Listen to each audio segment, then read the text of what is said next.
All right. So this video, I have the Wild Unknown Archetypes deck, and we're going to start with that and see where it goes. Just see. All right. What is the Archetypes? This is the new deck. Oh, that's way too much. I'm not taking all of those. Okay, I'll take these. Oh, the Village. The King. Wow, the Village and the King were together again. They came in reverse. That's the way I picked it up, so that's the way I'm going to read it. So this is about having to leave home, but also knowing you're going to return. But in reverse, and the King in reverse, ooh, this could be somebody using their power to try and, or not feeling like king, or abusing their power, being more oppressive and controlling than compassionate and seeing it as servitude. I'm also seeing like someone not wanting to leave, or not like trying to control someone else's life. That's just kind of what I was saying. The Crone. Ooh, the grandma. The Raven, even. Ooh, Eros.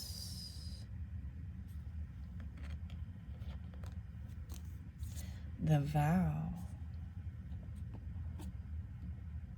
Wow, there's a commitment. Eros is, I'm pretty sure this is love. The Creator.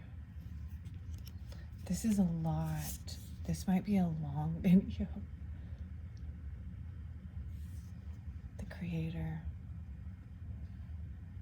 A vow. The mask is sideways. Very interesting. How it's like laying down. Like it's almost removed. The Temple. This is so many, see? The Destroyer. And the Ocean. But in reverse. Oh my, okay. Let's start first with the Yogi Tea message. The beauty of the soul is constant, continuous, and endless. Okay, this is so many. If it gets too long, I might split it up. I'm gonna try and do this quickly. I probably won't read the entire page for the card, but I'm gonna start with it was the Village and the King, and I already read those in the very first. That they were at the end, so maybe this is it. But in reverse, they're gonna have a different. Okay.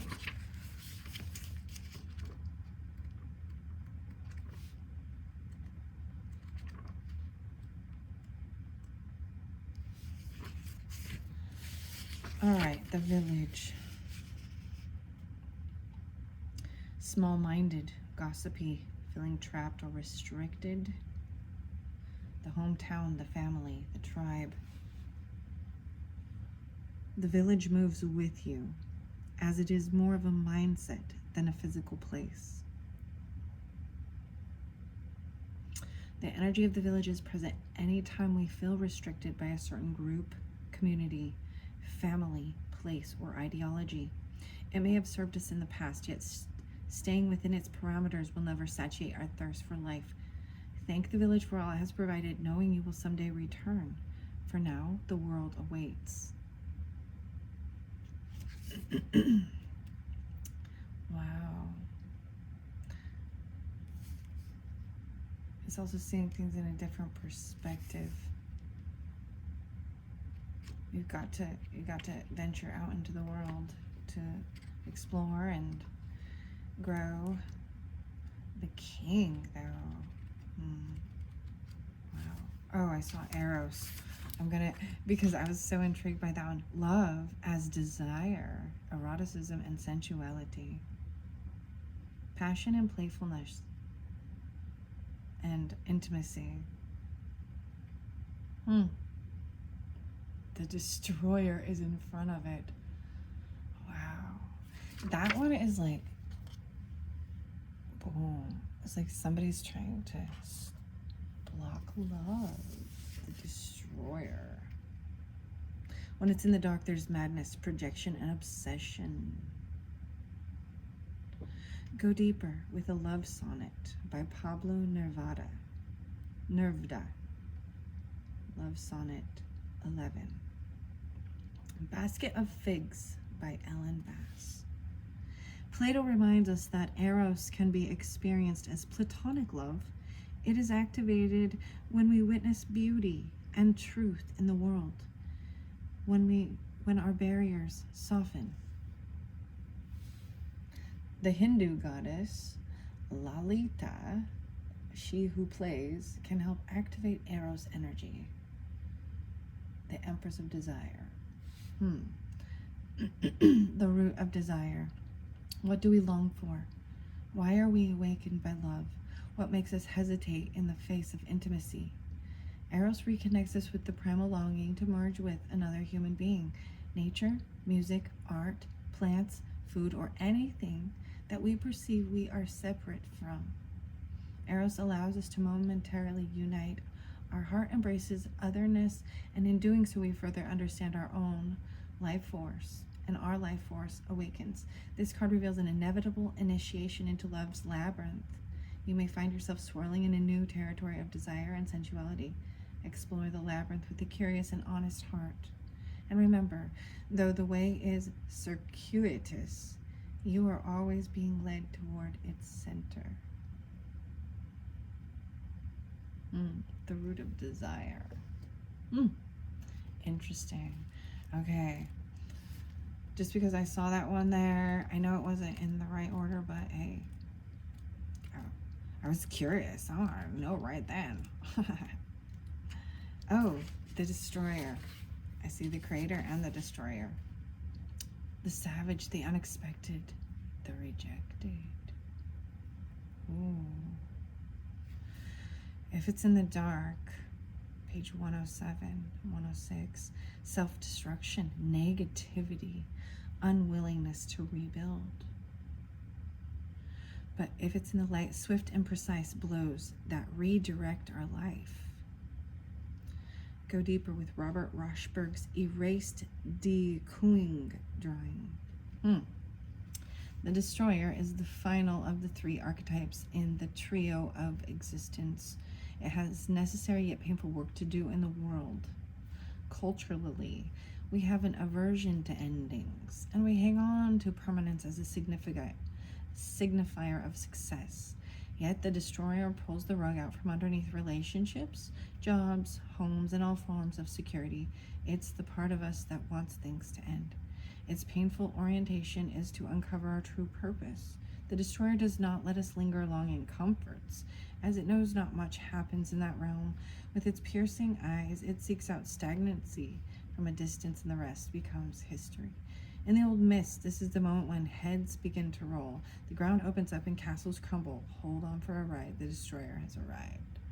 Oh boy. The Temple. The Temple Destroyer. Man. What?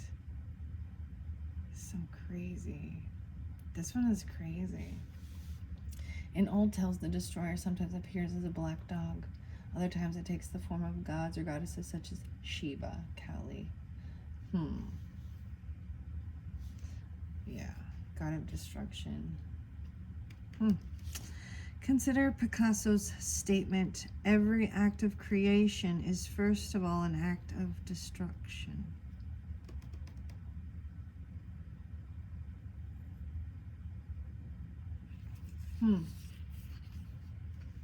Very interesting. There was also the Creator, and since it is next, at this point, I'm just reading them out to kind of get a feel for them, okay? And sharing it. When the Creator is in light, there's curiosity, playfulness, open, surprising. the artist, the alchemist, the innovator. It's the first archetype in the trio of existence. It's not intimidated by darkness or by lack. They know that from the void, creation inevitably emerges with meager, minimal, and outlandish materials. The creator reveals a new image. They make the empty room resonate with the healing sounds. They generate bounty from the seed that others tossed away. Though generative, this archetype annihilates preconceived notions of what is possible, leaving unexpected openings in the wake of its destruction. The creator does this by first being absolutely present to what is not, imagining or wishing things were different. And second, trusting that a force greater than themselves awaits constant collaboration with each human soul. Whether we call it nature, God, goddesses, divinity, it remains nameless. It is the creator's lifelong companion. The muse, I would say, inspiration as well. To increase your creator energy, ward off jadedness by all costs. Recommit to the childlike curiosity and nix the roles. Yeah. All right. Woo! And the mystic. Shapeshifter. Trickster. The shaman. Very interesting cards. The Crone. I still have not got to the king yet. I will, though. The Crone. Page 87. The witch. The old woman. The sage. Grandma. See? Told you. The crone has seen it all. Nothing frightens or surprises her. She is the final manifestation in the feminine trifecta of maiden mother crone. In her long life, she has witnessed endless cycles of death, sex, failure, rebirth, conflict, and regeneration, giving her the ability to rise above the world of duality. She laughs at notions of good or bad, right or wrong, as she has seen the earth churning, smoldering, taking life and giving life. The crone energy accepts everything in devouring beauty and suffering with the same mouth, using their energy to reveal hidden secrets and knowledge. Her energy resides in all of us, though it is feared by most of its power and unconventional relationship with death. And the macrobot, awakening the crone is dangerously rich and unapologetically magic. When in light, there is clairvoyance, psychic, intuitive, wise magic. When in dark, it's vindictive, bitter, isolated, ostracized. Hecate and Lilith. Baba Yaga. Those are ones to go deeper with.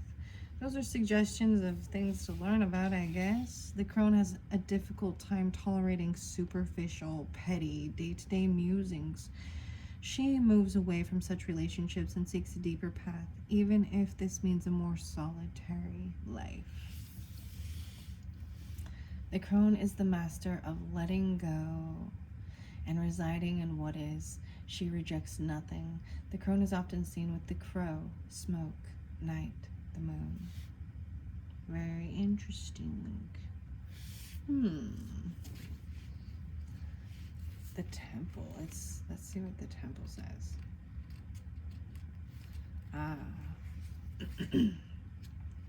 The temple is the sanctuary, the shrine, the altar.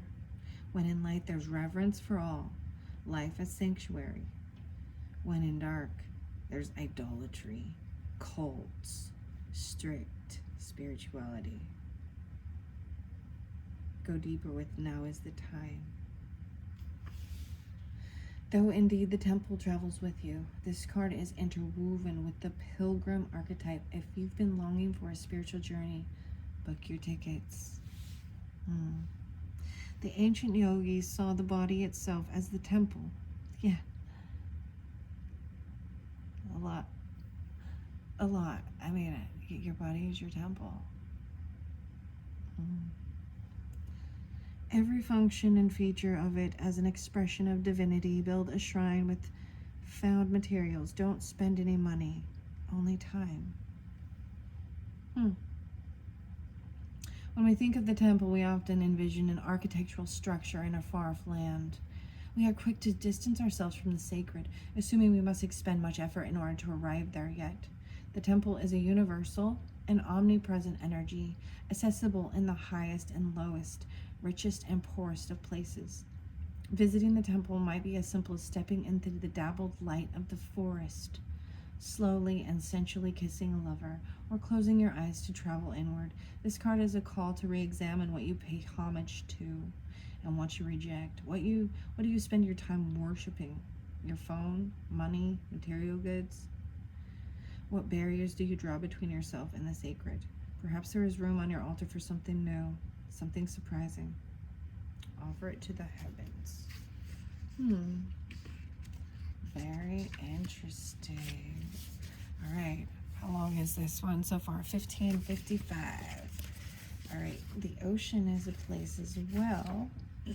So there's the castle and the box, the womb, the underworld, the storm, all these different ones. Very interesting. Tools. What is this one again? I forget. The vow.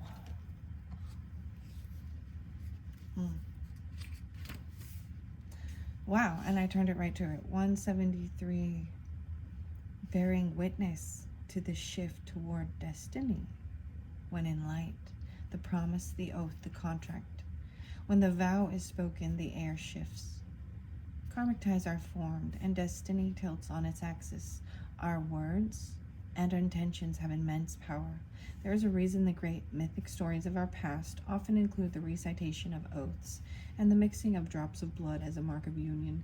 The tricky part is that reciting the vow, no matter how casually, activates the eternal and unseen forces of the world. The ancestors bear witness, the laws of nature respond. These promises cannot be unsaid or forgotten, so breaking them can leave lingering complexities and loose ends. This card calls us to acknowledge the vow we are living by consciously or unconsciously, and either recommit to it or create a ritual that signifies its closure. You've been underestimating the power of your promises. Anytime the energy of the vow is present, we are in the archetypal realm of ceremony and ritual. That means time stands still and anything is possible. Think of the last promise you made. Was it to yourself or another? Has it been upheld or broken?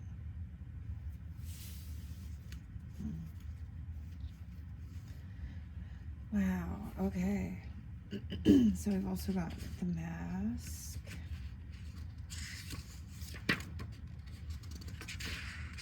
The ring, the nectar. Because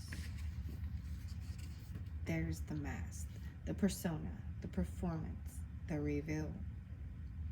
When dark further conceals what is rejected. When light reveals what has been suppressed. Go deeper. The masks of James Ensor, Joan Jonas, Jimmy Durham. 186 and 187. As the Zen koan suggests, meditate on your original face, the one you had before your mother and father were born.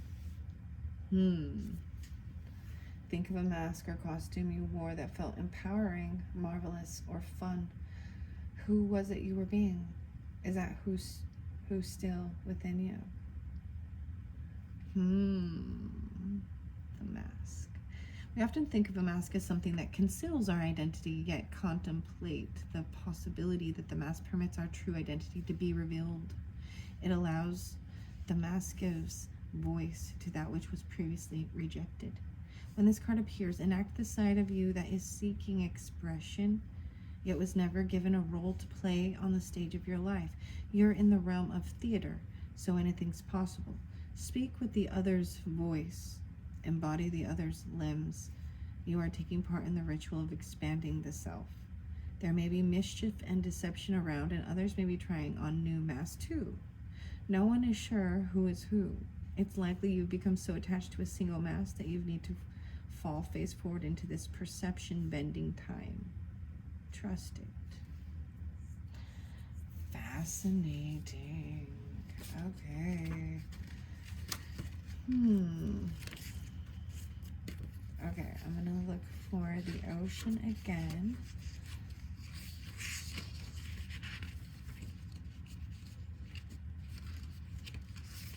I must have skipped it.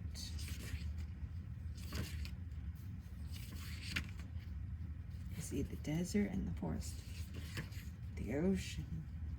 When in dark, subsumed, drowned, polluted, unpredictable. Go deeper with Shakespeare's The Tempest and The Raft of Medusa. The unconscious, the depths, the incomprehensible. When in light, deeper than deep, big dreams and discovery. The power of the ocean is unmatched. To step into its salty waters is to step into the unknown. By its sheer volume, the ocean represents the unconscious, all that is beyond our understanding. We cannot live within the ocean. We cannot claim it, manage it, or own it. It rejects our every attempt to dominate nature. Yet amid its overwhelming power, it calls to us, inspires us, and invigorates our life on land. It dissolves the little us into the big us. When the energy of the ocean is present, there is change stirring that is beyond any change you've known before. The ego must dissolve. The saline swells work on your very cells, your fibers, your deepest underlying beliefs.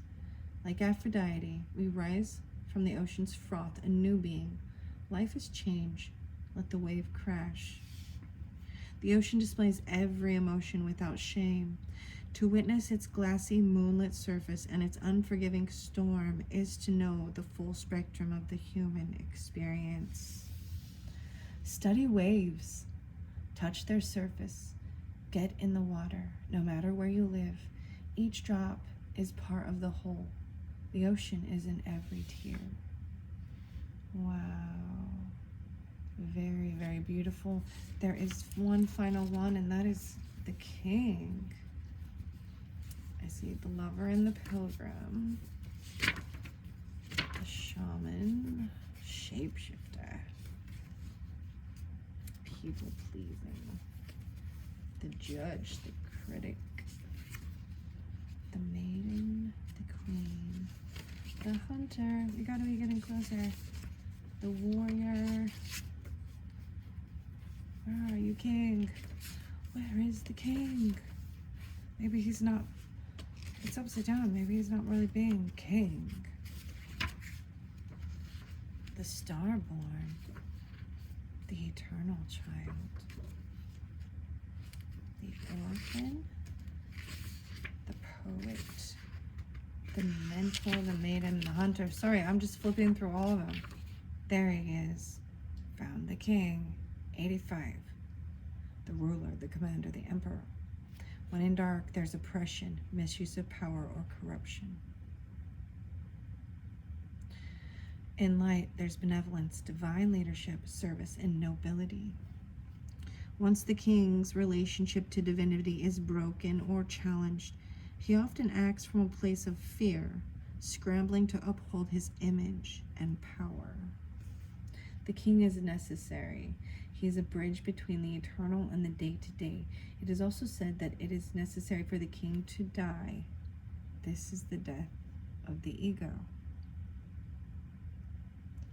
If our lives are imagined as a kingdom containing the entire spectrum of the human experience, the king presides over all of it.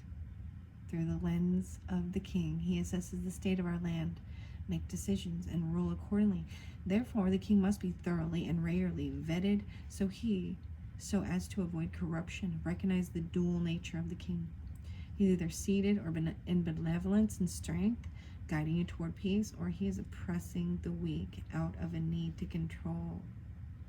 There is not much middle ground. Some think of the king as the ultimate expression of the ego, yet the great kings of mythology and history serve from an egoless place. They take their throne with grace and humility, knowing the divine uses them as a channel to heal deep and long-standing discrepancies in the kingdom. Wow.